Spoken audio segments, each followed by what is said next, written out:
If you love a high-end look, but you're not looking to spend a lot of money, I've got some amazing Dollar Tree DIYs for you. I'm Jamie, the crafty DIY guy. Welcome back to my channel.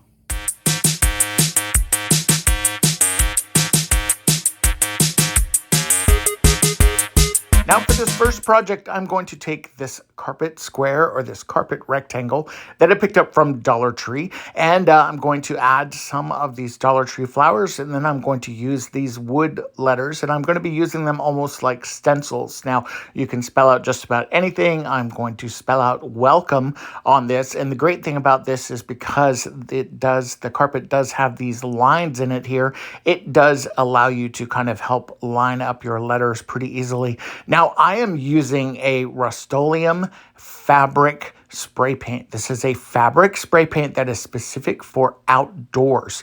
So this is going to be UV resistant. It's going to be weather resistant. And again, I am just going to completely cover my carpet square and my blue letters, or I'm making my wood letters blue, as you can see here. Now, I did end up doing a couple coats, and when this was dry, it dried really quickly, by the way. I took it inside and removed those blue letters to reveal the yellow carpeting that's behind it. I really loved the way that this looked and thought that this was going to make the perfect little welcome mat for my step on my front porch. If you think about the steps that are on our front porches, they're kind of small and long and narrow, and this is kind of the perfect little welcome mat for that. Now I'm going to take these flowers and I'm just going to simply kind of figure out where I want to place them, and then I'm going to take my lineman pliers here and I'm just going to cut these down really, really, really close to the end of the stem. In fact, that first one there, I ended up trimming that down even more. I glued them down with some kind of multi-purpose glue, and this is what it looks like on my front porch. I really do love this. I think it's super, super cute. I probably could have gone with a different color than blue, but that's the one I had, and I really love the way that this turned out.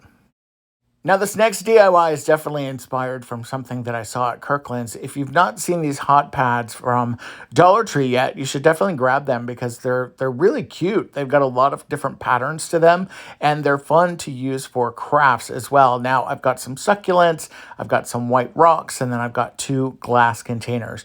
We're going to take our glass containers here, and we are just going to kind of put them on the cork. And the idea here is that we're covering the base of our glass vases with cork. Now, these are not complete circles because these are kind of like those fishbowl vases that you can get at Dollar Tree. So go ahead and just kind of trace around the bottom there. And then with this one kind of cork spot or cork pad, you could get up to 3 different kind of circles with them. I'm only doing 2 vases, so you can have some extra cork if you want. But what's really cool about this is that, again, it's super, super versatile. Obviously, you could use it in your kitchen if you wanted to, but there's a lot of really cool uses. I think they could even make some really fun bulletin boards for your bedroom or for your office area. So go ahead and take a straight edge. You want to use a straight edge first to kind of get this started. This is going to help keep your cork cuts kind of nice and clean, or as clean as they can be. And then you can kind of finish it off with your scissors. Now, if you don't do this and you go right in with your scissors, you are going to have a little bit of a mess. Believe it or not, you're going to have more of a mess than what you see right there. Now, all I'm doing is taking a sponge or a sanding sponge that I grabbed from Temu. It's very similar to the Dollar Tree sanding sponge that you get. And I'm just kind of smoothing out some of those edges so we've got some, somewhat round looking pieces. Now, for my hot glue, I'm going to add some globs of hot glue onto the bottom or onto the cork, and then we're going to add our vases right on top there. Now, for those people noticing, I did not remove my stickers off of the bottom of my vase. I didn't want to. It's my vase. I didn't have to. If you want to remove your stickers, by all means, please go ahead and remove them. You're not going to see them anyway. If you wanted to do a different kind of treatment or put maybe fresh flowers or something in your vase, then definitely remove those stickers. For me, it was not that serious. So I'm going to kind of let this sit for a little while, and then I'm going to add rocks. Now, initially, I thought that one bag of rocks was going to be okay for the two vessels here, but I will say I did grab another bag of rocks just because, and I'm glad that I did, because this one bag probably filled each one of these vases about a quarter of the way, I would say, and I really wanted it to be at least half full. If you think about the way a fishbowl is, they're a little wider in the center, and that's kind of where I wanted my succulent to really be highlighted. So I went ahead and opened up another bag, and I ended up adding about a half to probably 3/4 of a bag. So go ahead and pick up 2 bags of your rocks if you can. And then when it comes to your succulents, you'll want to go ahead and just cut that stem off. The stem is going to be too long if you want kind of the shorter, squatty kind of version of this. And again, I'm just taking my lineman pliers. They cut right through any kind of wires or anything. Makes it super, super easy. And you've got a really, really cute set of planters. I love the way this looks from the top, but this is what it looks like when they're side by side. Such a nice complement to a dresser. For the next DIY, we are going to take these kind of miscellaneous office supply holders. These are great for thumbtacks and Tic Tac. I guess Tic Tacs, sure, why not? Tic Tacs and thumbtacks and paper clips and pens and all kinds of things.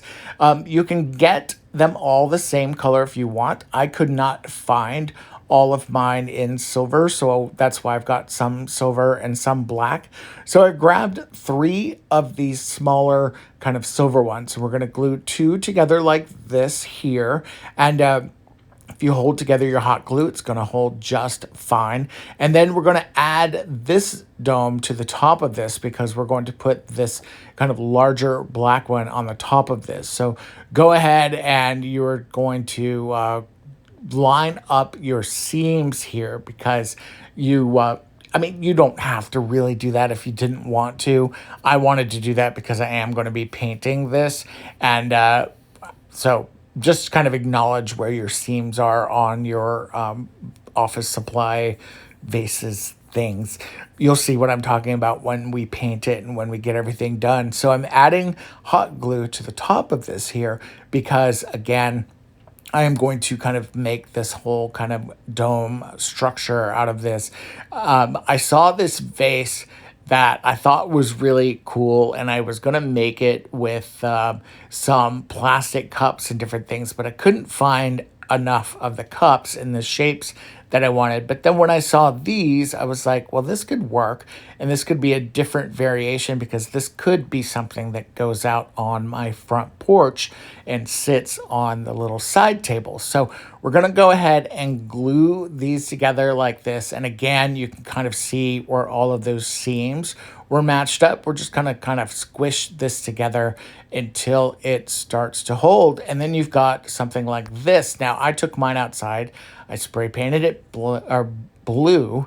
And as you can see, I added a little Dollar Tree tea light, and I've got the cutest little light. Now for this next DIY, we're going to take some of these Jenga blocks that we all love so much. These are so hard to find lately. It seems like I can find them and then I can't. So when I do find them, I do grab at least 2 or 3 packages of them. We are going to take some Jenga blocks and we are going to glue together 6 sets. I think I ended up doing 7 sets of each, and I ended up not needing them. So basically the idea here is that we are going to glue together at least 6 or 7. I can't remember when it's all said and done. Let me think. 1, 2, 3, 4, 5, 6. We only did 6 sets. So I show 7. You don't need 7. And then you're going to multiply that by 2. So you're going to have 12 two-piece sets. And then hopefully that made sense. And hopefully you're just watching along and muting me at this point. But we are going to kind of create this T formation with 4 of our sets here, and then we are going to take the other 2 sets and we are going to kind of put one in the middle here, and you want to make sure that your blocks are lined up so the thickness is the same. Believe it or not, if you put one of these the opposite way, it will be a little thinner. And then we're going to add one onto the other side as well, and we're going to make some jacks. We are making some decorative jacks. These are great for a coffee table tray, some sort of decor for a tiered tray. I have a glass top coffee table, so I love to do these. I made 2 of these. I took them outside and spray painted them this bronze color. I love the way these turned out. Now for this next DIY, we're taking these hanging shelf sets. Each one comes with 2 shelves, and we are going to make a little tiered shelf. Now, we are also taking some barbecue skewers. These skewers did come from Dollar Tree, and they are the little bit thicker skewers. And then I have some black beads here. Now, for the skewers, I will say, don't get a skewer that's too thick, because if you do, you're going to have problems with your beads. And I had some problems with my beads that you will see here in just a little while. But I was able to make it work because luckily I had a good assortment of beads there that had different kind of sized holes. Now, I took each one of my pieces of wood and I'm using... this is antiquing wax, and it was an absolute mess. I used a paper towel this time instead of using my typical kind of washcloth that I do, and it was a mess. Don't do this. It falls apart. It crumbles. It just made a horrible, horrible mess. But I was able to clean it up finally after, screaming and yelling a little bit off of camera here. And I made this work, and I was able to get another washcloth and actually wipe off some of this and make it a little bit more consistent looking. So after that mess was cleaned up, then I took my heat gun and I just kind of helped speed along that drying process, and that was great. Now for our skewers, they do fit down in the holes that are already pre-drilled in these pieces of wood, because remember, these are supposed to be hanging shelves. By the way, I just put the macrame cord and the O-rings into my kind of, I call it my junk box, and just put it in there. I can use it for some miscellaneous projects later on. Now I'm going to take my wood beads here, and we're just going to add some glue into the bottom of these, and then we're going to add it to the bottom of our skewer. And I put enough glue in there too that it would kind of squeeze out and help glue the bead and the skewer to the bottom of the wood piece there. So you're essentially creating little feet that are going to be for your shelf. Now, I did this the first time with my finger, and I burned my little finger. So get either finger protectors or a little tool. This is the tool from Dollar Tree that kind of looks like the Cricut tool that works really, really well for this as well. You just don't want to burn your fingers. Don't burn your fingers. Burning your fingers are not fun. Sometimes it doesn't bother me, but for whatever reason, this time it was definitely bothering me. And I think I had my heat gun up on high temperature or something. So after you've got your beads kind of set and ready to go, now you're going to take those skewers and you're going to start kind of stringing beads over your skewers. Now you can see here, this bead was not working. This one was a problem. The hole was not quite as big. So then it got stuck, and then I had to kind of pull it off of there. So then I started going through my beads, and if the bead was too big, I would put it on one side of my bead holder, and if it fit on the skewer, I was super, super happy. And I just kept repeating this process until I had enough beads on those skewers to kind of create something that was going to be a tiered shelf of sorts. I love this black with the brown wood. This goes with my particular decor aesthetic. If you wanted to make this very farmhouse, you could do this with white beads. I think it'd be beautiful to do it with all white beads and white paint on the wood pieces. You could do it with, brown beads and make your wood pieces white. There's so many different variations and color combinations that you could do. Now, for mine, I ended up doing, I want to say I did about 14 beads on each side when it was all said and done, because I did want this to be tall enough to be able to put either like a little small plant or a picture frame or something like that on there. So when I finally got it to about this size, I was happy. And then I added my shelf right back on, my other shelf back on top of this, just by kind of feeding those holes through and bringing those skewers out. Now, I did think about creating a whole other tier, but instead I just kind of repeated that same process that I did with the beads and then trimmed off the excess skewer and then just added some paint just to kind of hide some of that. And then you've got this really cute shelf. How cute is this? I love the way that this looks. You could display this in so many different ways. I think it's just a cute addition to your home. Now, speaking of home, these photos, you saw these kind of framed art pieces in the last haul that I did. I think it was the one with my mom. Maybe it was the one before that. Travel inspired, loved those. I had this piece of wood that I picked up from, I think it was from Pop Shelf. And then I found this compass that I really did like. This is a compass like garden stake. And I wanted to include this into my kind of office decor that I'm doing. And I'm going to go ahead and just cut that kind of stake off of there. And I was going to center this and I was going to keep it that lighter blue, but instead I took it outside, spray painted it, glued it to the wood.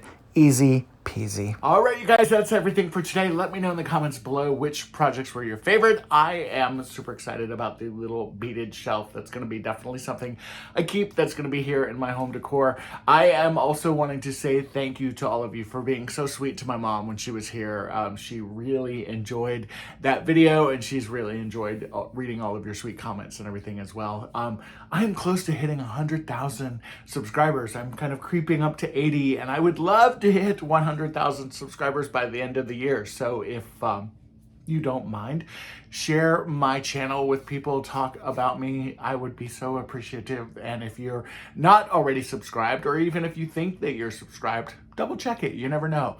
And I hope to bring you more content very, very soon. All right, guys, take care. Bye-bye.